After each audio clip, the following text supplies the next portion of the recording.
الحمد لله الذي وحده والصلاة والسلام على من لا نبي بعده وعلى آله وأصحابه الذين أوفوا عهدا.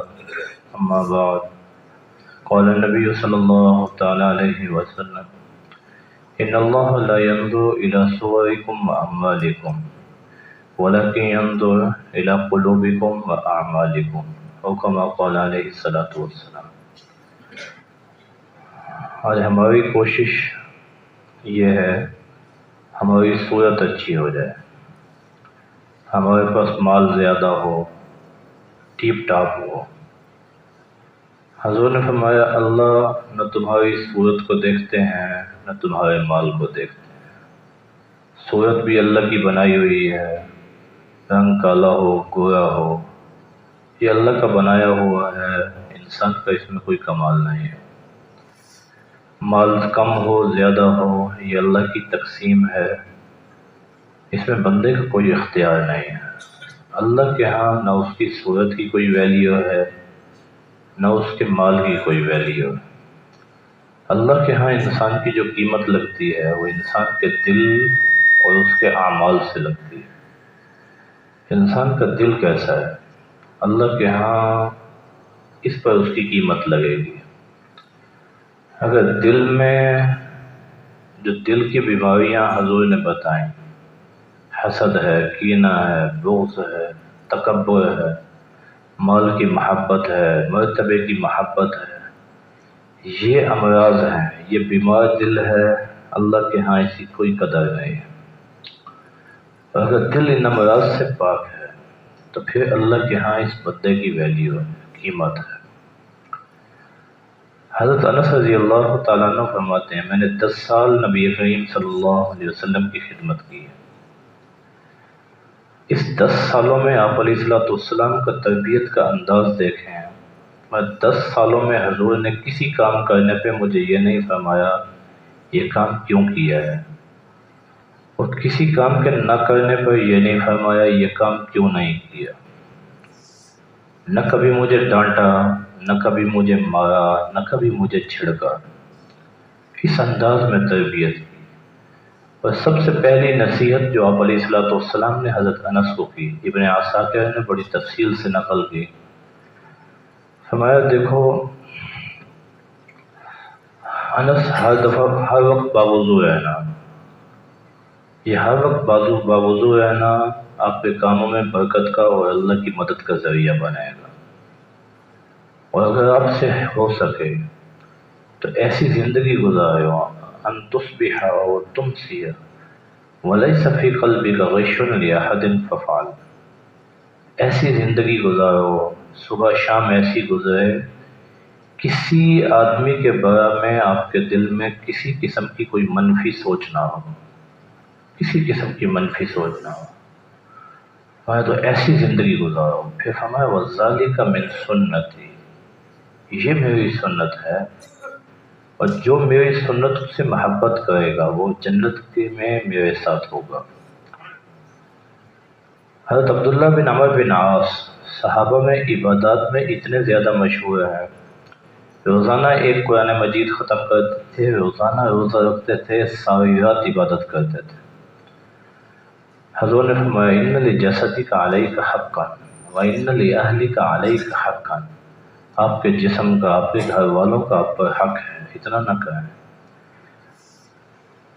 خیر حضور سے بات چلتے چلتے آخر حضور نے اس بات پہ آمادگی ظاہر کی میں ایک دن روزہ رکھ لیا کرو، ایک دن چھوڑ دیا کرو.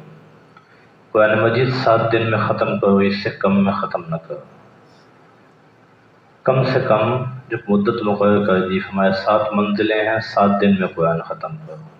رات کا تہائی جاگو، باقی رات آرام کرو. اس پہ صلح ہو گئی. ورنہ یہ کہتے تھے حضور میرے اندر زیادہ قوت ہے، زیادہ قوت ہے. حضور کہتے نہیں اتنا نہ کرو. اللہ بندے کے عمل سے نہیں اکتاتے جب تک بندہ خود نہ اکتا جائے. وہ روٹین رکھو جو ساری زندگی کر سکو. وہ کہتے میں حضور کی مجلس میں بیٹھا تھا، حضور نے فرمایا جو آدمی چلتا پھرتا جنتی دیکھنا چاہتا وہ ابھی مسجد میں آئے گا دیکھ لیں.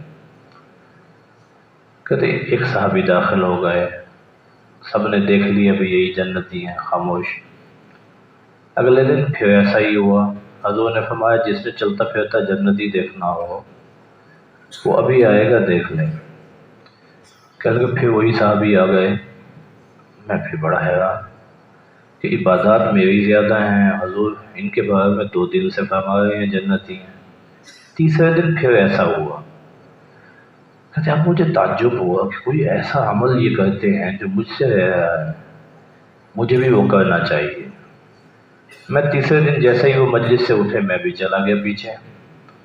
میں نے بہانہ بنایا، کہنے لگا والد سے تھوڑی سی، والد نے مجھے ڈانٹا تو میں نے کہہ دیا میں 3 دن گھر نہیں آؤں گا، تو اب مجھے تو رہنے کے لیے کوئی اور جگہ نہیں ہے، آپ مجھے مہمان بنا لیں۔ انہوں نے کہا چلیں ٹھیک۔ کہنے لگے ساری رات میں جاگتا رہا۔ میں نے کہا ابھی یہ اٹھ کے ساری رات عبادت کریں گے؟ وہ تہجد کے ٹائم اٹھے، مختصر سی تہجد پڑھی اور فجر کے لیے چلے گئے۔ اچھا جی، اگلے دن پھر ایسا ہوا، پھر ایسا ہوا۔ میں نے کہا 3 دن سے معمول تو ان کا میرے سے بھی کم ہے، اور حضور فرما رہے ہیں چلتا پھرتا جنتی ہے۔ آخر میں نے پوچھا، میں نے کہا یار وہ میں نے بہانہ بنایا تھا آپ کے پاس رہنے کا، ایسی والد صاحب سے کوئی بات نہیں ہوئی تھی، مجھے وہ عمل بتائیں جس کی وجہ سے 3 دن سے حضور فرما رہے ہیں کہ جس نے چلتا پھرتا جنتی دیکھنا ہو وہ اس کو دیکھ لیں۔ انہوں نے کہا میں تو کوئی زیادہ عمل نہیں کرتا، ہاں اگر حضور نے بات ارشاد فرمائی ہے تو میرے اندر ایک خوبی ہے، وہ یہ کہ میرا سارا دن لوگوں سے معاملات ہوتے ہیں، کبھی کسی نے کوئی سخت بات کہہ دی، کبھی کسی نے کوئی دل آزاری والی بات کہہ دی، میں رات کو سوتے ہوئے ہر مسلمان سے دل صاف کر کے سوتا ہوں۔ کبھی میں نے کسی مسلمان کے بارے میں کوئی منفی سوچ، کوئی گلہ شکوہ اپنے دل میں نہیں رکھا۔ عبداللہ بن عمر بن عاص کہنے لگے ہاں یہ عمل ہے، اور یہ آسان نہیں ہے، یہ آسان نہیں ہے۔ لوگ ایک گھر میں سالہ سال سے رہ رہے ہیں، مجبوری کے لیے رہ رہے ہیں، لیکن دل میں کوئی نہ کوئی خلش باقی رہ جاتی ہے، اور یہ مسلمان کے بارے میں دل میں بات رہ جانا، یہ دل کی اتنی بڑی بیماری ہے کہ اللہ کے ہاں پھر اس دل کی کوئی قیمت نہیں ہے۔ اللہ کی ہر وقت نگاہ انسان کے دل پہ ہے، اور اگر انسان کے دل میں اللہ کے بندوں کے بارے میں منفی جذبات ہیں، منفی سوچ ہے، یہ اللہ کے ہاں کوئی مقام نہیں پا سکتا۔ لمبی لمبی عبادتیں کر لے گا وہ آسان ہے، اس کا فائدہ بھی ہوتا ہے، لوگ سمجھتے ہیں بڑا اللہ والا ہے، بڑا بزرگ ہے، اندر کا پتہ نہیں ہے اندر کیا حال ہے۔ اندر تو صرف اللہ دیکھ رہے ہیں نا، اور تو کوئی نہیں دیکھ رہا۔ عبادت تھوڑی سی لمبی کر لے گا تو اس کے مخالفین بھی کہیں گے یار یہ تو بڑا نیک آدمی ہے، لوگوں کے کہنے سے کچھ نہیں ہوگا۔ اللہ کے ہاں تو اس کی سیدھی نگاہ اس کے دل پہ ہے۔ ہارون الرشید جب بادشاہ بنا نا تو کہنے لگا یار کسی اللہ والے کے پاس چلیں۔ حدیث کے راوی ہیں فضیل بن عیاض، اس کے جو وزراء تھے وہ اس کو فضیل بن عیاض کے پاس لے گئے۔ فضیل بن عیاض کہنے لگے خیر سے آئے ہیں آپ تو اب بادشاہ بن گئے، کہنے لگے مجھے کوئی نصیحت کریں۔ انہوں نے کہا دیکھو جب عمر بن عبدالعزیز کو خلافت ملی نا، عمر بن عبدالعزیز قاسم بن محمد کے پاس گئے، حضرت ابوبکر صدیق اور حضرت عمر رضی اللہ تعالیٰ عنہ کے یہ نسل میں یہ حضرت ابوبکر صدیق کے پر نواسے لگتے ہیں، حضرت عمر بن خطاب رضی اللہ تعالیٰ عنہ کے پڑپوتے لگتے ہیں۔ ان سے کہنے لگے اب بتائیں میں کیا کروں؟ انہوں نے کہا عمر تو پھنس گیا، تو پھنس گیا، اب تیری نجات تب ہو سکتی ہے جب تو اپنے آپ کو ایسے سمجھ جیسے یتیم کے مال کا نگران ہوتا ہے، کہ اللہ نے اس کو کہا ہے کہ اپنی ضروریات اس کے مال میں سے پوری کر سکتے ہیں، لیکن بقدر ضرورت اس سے زیادہ لوگے تو پھر میں پکڑوں گا۔ تو عمر بن عبدالعزیز رونے لگے، کہنے لگے واقعی میں پھنس گیا ہوں۔ تو کہنے لگے تیرے بادشاہ بننے پہ تو مٹھائیاں تقسیم کی جا رہی ہیں، تجھے تحفے تحائف مل رہے ہیں، خوشیاں بانٹی جا رہی ہیں، عمر بن عبدالعزیز تو اس کو مصیبت سمجھتے تھے، تو خوشی سے تیرے پاؤں زمین پہ نہیں لگ رہے، تو اپنے مشیر ایسے رکھ جو تجھے یہ بتائیں کہ یہ سعادت نہیں ہے، بہت بڑی ذمہ داری ہے۔ دوسری بات یہ ہے، بادشاہی کا نظام چلتا ہی ایسے ہے، ہر وقت تجھے لوگ آ کے بتائیں گے، انٹیلیجنس والے، فلاں آپ کے خلاف سازش کر رہا ہے، فلاں آپ کے خلاف سازش کر رہا ہے، اور تیرے دل میں ہر وقت مسلمانوں کے بارے میں منفی باتیں ہی ہوں گی۔ ہم نے حضور کا یہ فرمان سنا، جس آدمی کے دل میں کسی مسلمان کے بارے میں منفی جذبات ہیں وہ جنت میں داخل نہیں ہوگا، تو پھنس گیا ہے۔ ہارون رشید رونے لگا، کہنے لگا پھر میں بچوں گا کیسے؟ کہنے لگے اپنے دل کو مسلمانوں کے بارے میں صاف کر، اپنے معاملات اللہ پہ چھوڑ، کسی کے کرنے سے کچھ نہیں ہوتا، اگر ان چکروں میں پڑا تو پھر تو جنت میں داخل نہیں ہو سکے گا۔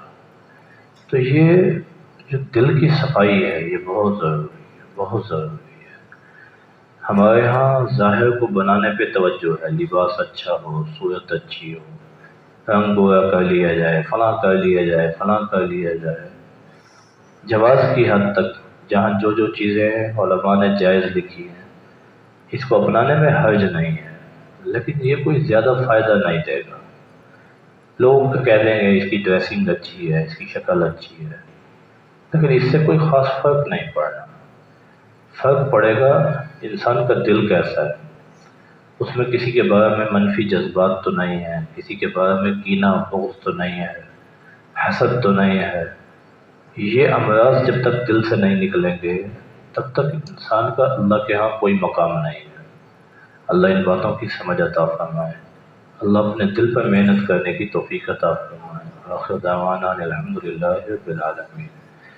اللہم لک الحمد حمدا کثیرا طیبا کما انت اہل، ولک الشکر کما انت اہل، وصلی وسلم علی محمد کما انت اہل، وفعل بنا ما انت اہل، ولا تفعل بنا ما نحن بأهله، أنت أهل التقوى وأهل المغفرة، يا أول الأولين يا آخر الآخرين يا ذا القوة المتين يا رحم المساكين يا أرحم الراحمين، يا الله يا رحمن يا رحيم يا حي يا قيوم برحمتك نستغيث، يا ذا الجلال والإكرام يا رب لك الحمد كما ينبغي لجلال وجهك وعظيم سلطانك، ربنا ظلمنا أنفسنا وإن لم تغفر لنا وترحمنا لنكونن من الخاسرين، ربنا آتنا في الدنيا حسنة